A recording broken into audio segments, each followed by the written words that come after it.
Radio.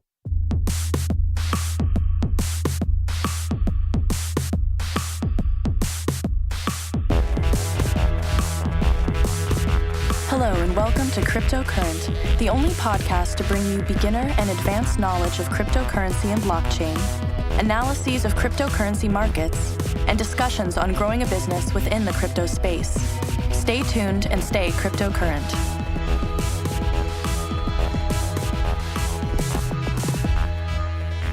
Hello, everyone. Welcome to another episode of Crypto Current. Your host here, Richard Carthon, and today got a special guest all the way from the capital of Canada. We have Winnie from SunContract. How you doing today?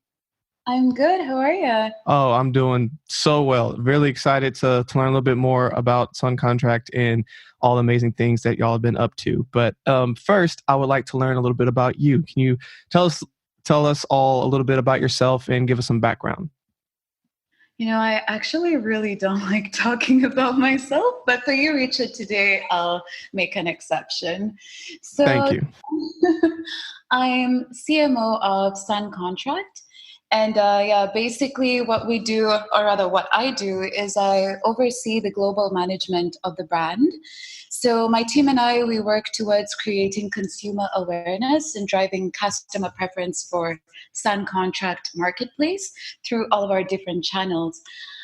In addition to being CMO or brand police, I'm also an active member of our business development team. So when we're looking for partners, I also do play an active role. When we're seeking financing, I'm also kind of involved.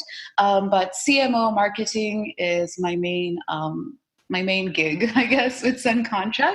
Gotcha.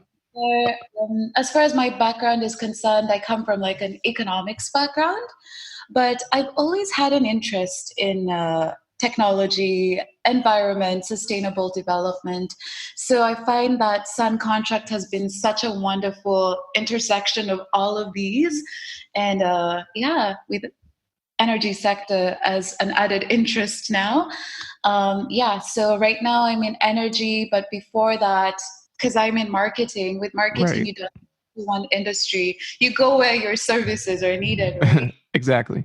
So, prior to SunContract, I've worked with lots of architectural and engineering firms here in Ottawa. I've worked with the biggest contracting company for construction companies, or construction workers, here in Canada, Vancouver General Contractors. I've worked in the food sector. I've worked in healthcare. I've worked with SaaS companies. SaaS companies are software as a service companies. Right. And I've also mentored more than 400 students in marketing, branding foundations, and starting their own businesses. So I'm all over the place. No, but a really awesome background and well-rounded and getting to work in several different sectors. And so that's actually a really good intersection point into, tell me about how did you get into the crypto and blockchain space in the first place? So I'm a curious person. And when something piques my interest, I go exploring. So I had a good friend who is very into Bitcoin, and he wouldn't shut up about Bitcoin. It was actually Yeah. And this was a couple years ago. Actually, nobody was talking about Bitcoin. Nobody knew of Bitcoin. It was like an underground thing. And so this guy was just so annoying to the point that I was like, okay, let me find out what this Bitcoin thing is. And, right.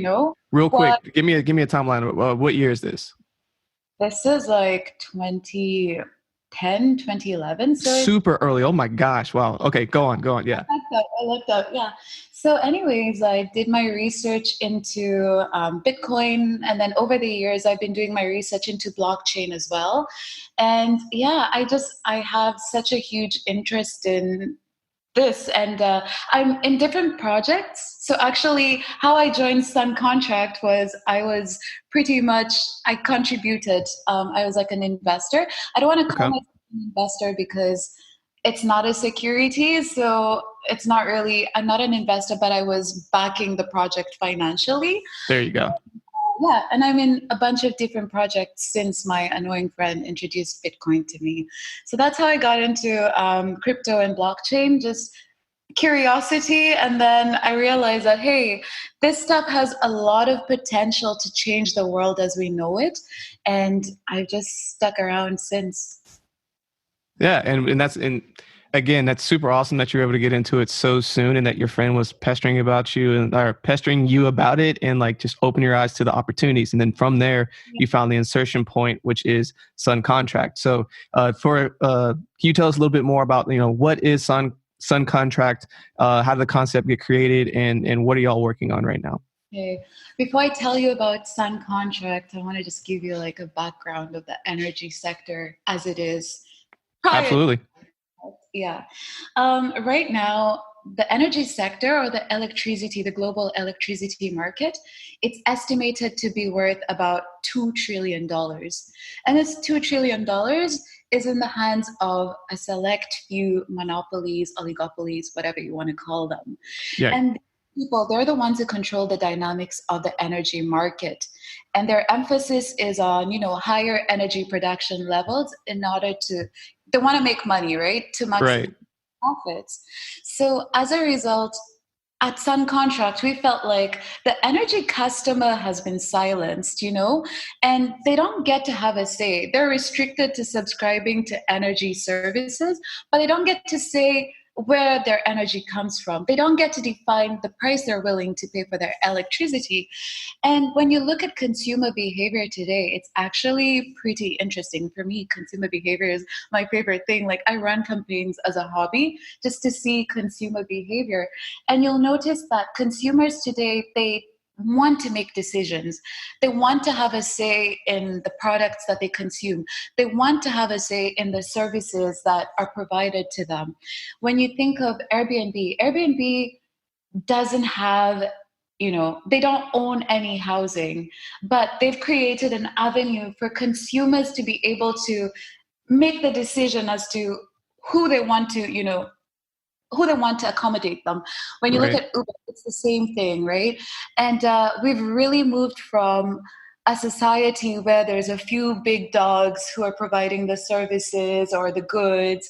And now we're in a sharing economy where consumers have a say. And so that's really just the story behind the SunContract idea. We wanted to give the energy customer a say in the source of electricity, the price that they pay for their electricity, among lots of other things. That's pretty much what we do. And it's really cool. I'm glad that you gave the background, and it's really interesting that you talk about it because it was one of the things I was looking at. So back in college, university, I was doing a specialization in energy, and I was learning about like how, as you said, the energy sector is basically a bunch of monopolies that run everything, and there's not a whole lot you can do about it. And so the fact that y'all are trying to work on making it a marketplace and making it a place where the consumer has a lot more say is extremely powerful. And that's why I was really interested to learn more about how y'all are doing that. So can you tell us a little bit more about how y'all are creating a person-to-person energy marketplace? Yeah, so I'll explain the system as it is now and the system after, because that's just the easiest way for everybody to understand what we're doing without like all the techie info. Yes. So now let's say you have solar panels on your roof and you want to sell your surplus energy to me. You have to sell this surplus energy to a middleman retail company. And typically they'll buy it at a lot less than you want to sell it at. And then they're going to hike the price up and sell it to me, the end consumer. So what SunContract is doing is we've created an energy marketplace, and you can sell your energy directly to me. You don't need to do it through a middleman company, So you define the price. There's an option where producers can set their price orders, and then there's an option where consumers too can set their price orders, and then, or their consumption orders, whatever you want to call it. Right. And then producers can go and see these are the offers from the consumers. Consumers can go and see these are the offers from producers. And depending on their willingness to purchase or their willingness to sell price, a trade can be a transaction can be conducted between the two. And it's pretty straightforward. It's a simple process. They don't even need to know anything about blockchain, because blockchain is a very complex, it's something complex. It's not something that Yes. everybody can grasp and just decide, okay, yes, I want to change my energy provider and I want to join SunContract. So in fact, for us, we don't even talk about blockchain when we're marketing ourselves to customers. We just tell them the benefits of joining us. If you join us, you have the option to source your energy from renewable sources. So something you need to know about our marketplace is that we only sell renewable energy. So there is no coal, there is nothing else. It's all renewable. And our customers, our consumers, they don't just get to receive renewable energy. They can actually set the preference of the energy option that they want to receive. So let's say for some reason, I prefer to have solar energy over wind energy. You can actually specify what kind of energy you want to pay for, and we will then match you with producers who are, producing that kind of energy at the price that you want to pay for that kind of energy. So yeah, that's pretty much what we're doing. Like I Yeah. said, I think I mentioned to you we opened market in Europe for the first time in April 2018 of last year. And to date, we have 5,000 registered users. And when I talk registered users, I'm not just talking about households. So we have big industrial clients. We have commercial offices. We even have a retirement home that is getting the renewable energy from the platform. Nice. So, yeah, we've been doing very well. We released a report actually in June of 2019.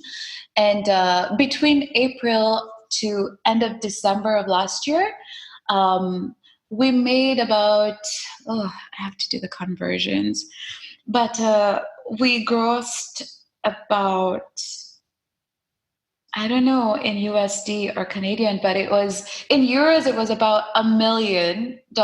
Yeah. Only Which is in great. Yeah, no, it really is great given we're the first energy marketplace in Slovenia. So Slovenia is a country in the EU that we've launched in. So the idea of an electricity marketplace had never existed before. For us to be doing like we had done last year is we're very happy with that. And this year we're definitely going to do even better. Next year we expect to at least triple the revenue from this year. So it's been going very well. And also a few weeks ago, so just to show you that even the governments are catching on the potential that blockchain technology has with it, about 2 to 3 weeks ago, we received a grant from the European Regional Development Fund, so the European Union. And they pretty much gave us, oh my God, I have to look this up because I don't want to give you the wrong numbers. No worries. About 2.3 million USD for a research and development project based off of our marketplace. So people do see the potential and the benefits that come with blockchain technology and implementing it in different sectors, and energy sector, it just happens to be the one that we're in.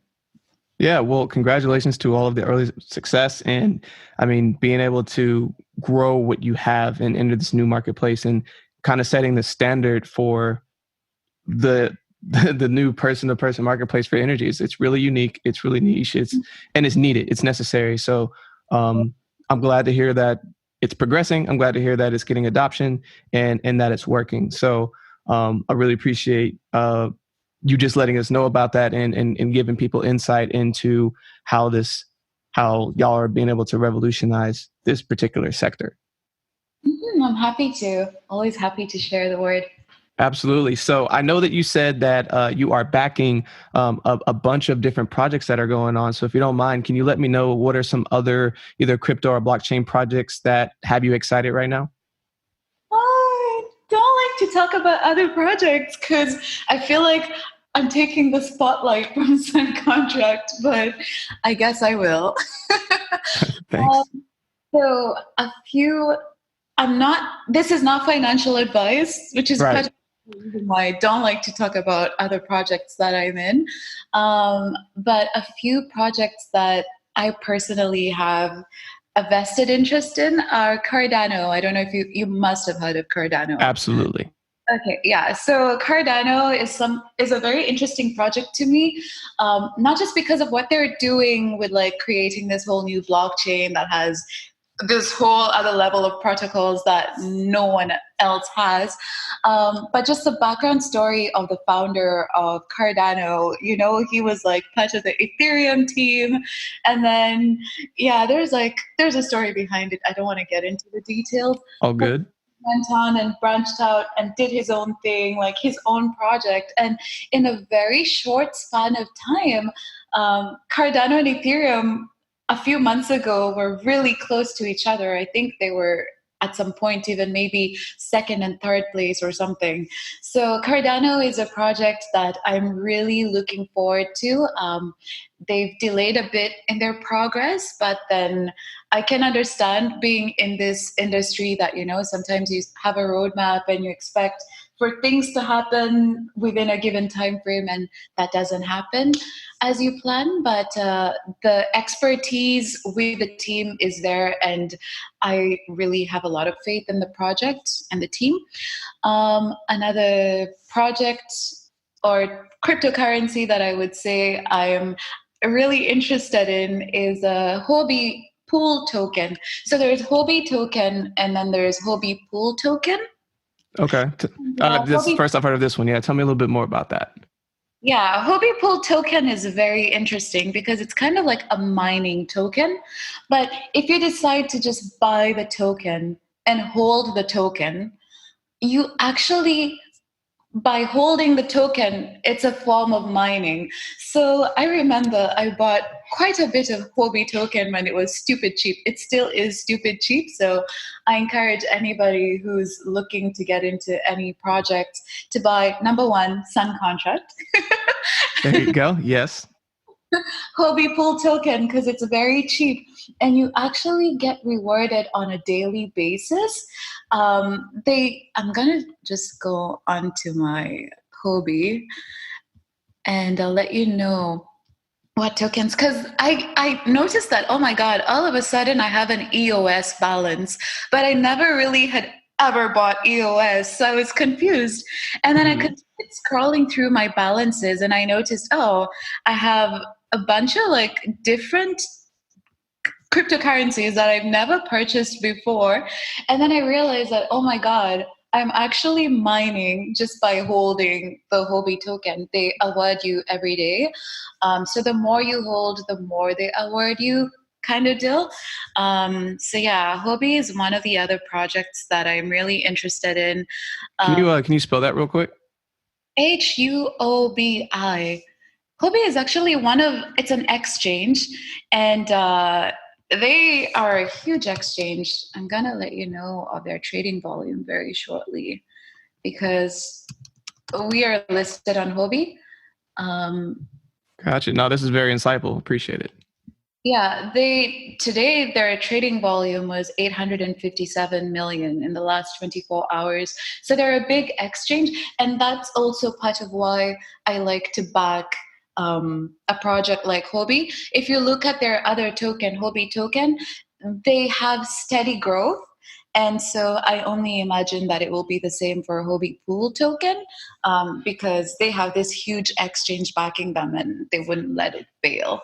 So I think I'm only comfortable for now talking. No, that's fine. That's plenty. I appreciate that's a lot of great insight.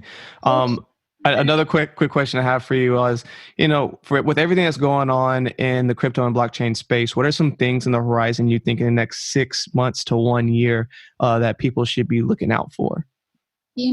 I'm really interested in the Libra coin, not because I would want to get involved. Actually, quite the contrary. I'm just keen on the impact that you're familiar with Libra coin, right?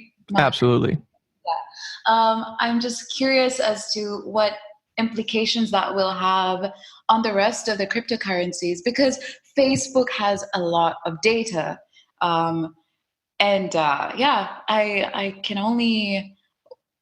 can't even honestly predict what the outcome of a Libra coin would mean for the cryptocurrency space, or not just cryptocurrency space, but everybody who has a Facebook account.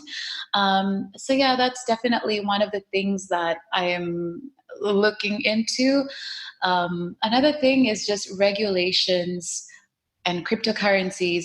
You know, regulations have not been very favorable towards cryptocurrencies. So it's just Right. looking to see, especially in the energy sector too, because we're looking to expand into new markets.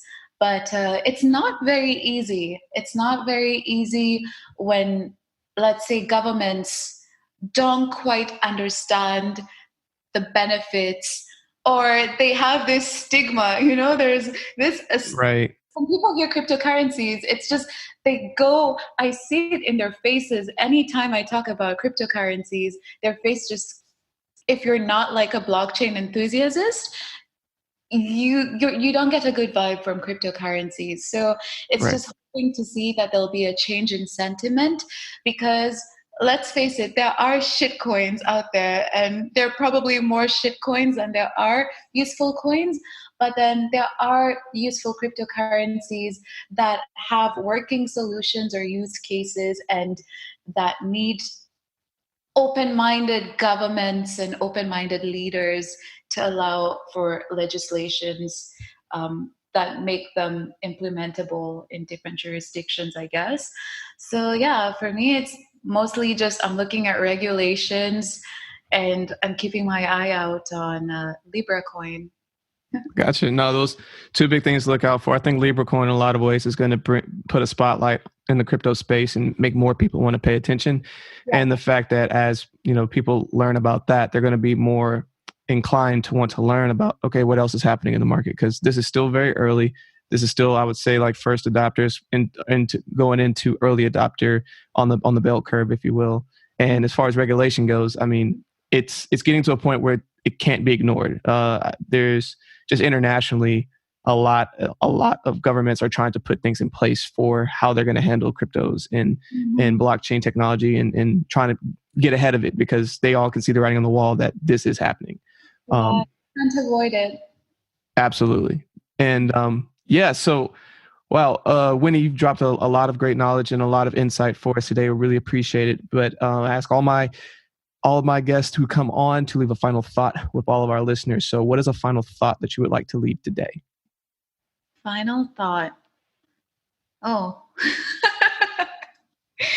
keep learning, and technology can solve a lot of problems. We need to be a lot more open-minded to new technologies and new ways of doing things.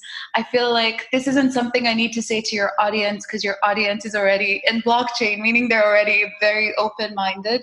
But maybe to just share the word with people that they know, because most people have, when they think blockchain, they think cryptocurrencies and bad connotation immediately.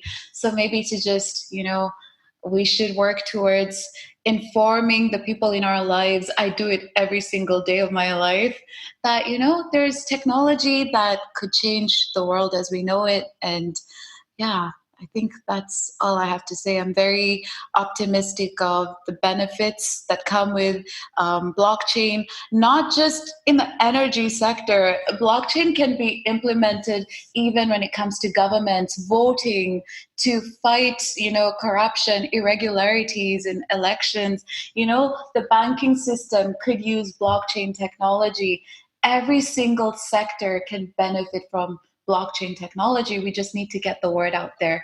And it takes you hosting this podcast, it takes me being on this podcast, and it takes everybody who believes in the technology talking about the technology. Absolutely. When you think about, I mean, and thank you for that. That's a really good final thought. And I mean, you think about your friend who first introduced this to you in 2010 and just like how much deeper you've gotten into it and how you've been able to immerse yourself in this. And even with me, how I got first introduced with this through a friend. And now I'm super immersed in this and I want to spread the word the same way that you do. It's just once you have the information and it makes sense, all you want to do is let other people know like, hey, this should be on your radar. And it's very important. Everyone that's listening today, just like when he just said, just take a moment and share it with somebody who doesn't know about it, because you never know what's going to stick to somebody. But like once they get it, they're going to be in. And like it's very important to get ahead of this horse because it's coming. It's coming. That's so true. And I want to just take this opportunity to thank you too for having this podcast and the channel that you're running, because you're spreading awareness of the project and we need more people doing that. So thank you. Oh, you're very welcome. And thank you for coming on the show. And I really appreciate you and your time today. What are some different ways that people can either connect with you or can connect with SunContract? So we're on LinkedIn for one. You can go on LinkedIn. You'll see all the people on my team. So we have a CEO, Gregor Novak, is probably a good person to go to if you wanted to contact him. You can find him on LinkedIn. I'm also on LinkedIn. And our CFO is also on LinkedIn. Her name is Moitza Bayet. So LinkedIn is a good way to contact us. I have my email as well. If anybody's interested, they can reach out to you and you can connect us. Mostly just Facebook and LinkedIn. No, email, and LinkedIn are the best ways to contact us. Or if you have any questions, maybe you can send us an email to info at SunContract.org. Yeah, those are the best ways to get Perfect. Well, again, Winnie, thank you so much for joining us on the show, and for everyone listening, stay cryptocurrent. Hi, everyone. Thanks for listening to another episode of Cryptocurrent. For more information on this episode and all of our episodes, please visit us at www.crypto-current.co. Stay up to date with the latest news in cryptocurrency. You'll receive daily emails Monday through Friday that are personalized and curated content specific to you and your interest, powered by artificial intelligence. Are you an accredited investor looking to invest in cryptocurrency? Crescent City Capital can help. Go to crescentcitycapital.com for more information. If you're finding value in our content, please take 5 minutes to leave a 5-star review and a great comment. Also, please make sure to share this podcast with others. Hello, everyone. I hope you're enjoying the quality of this podcast. I can only thank my amazing producer, Andrew DeRitter, with DeRitter Productions, who has put this together. If you have any podcast, visual, or video needs, please go to DeRitterProductions.com. That's DERITTER Productions.com. This has been another episode of Cryptocurrent, bringing you one step closer to becoming a crypto and blockchain aficionado. We look forward to giving you the latest in crypto news and analyses next week. Stay cryptocurrent.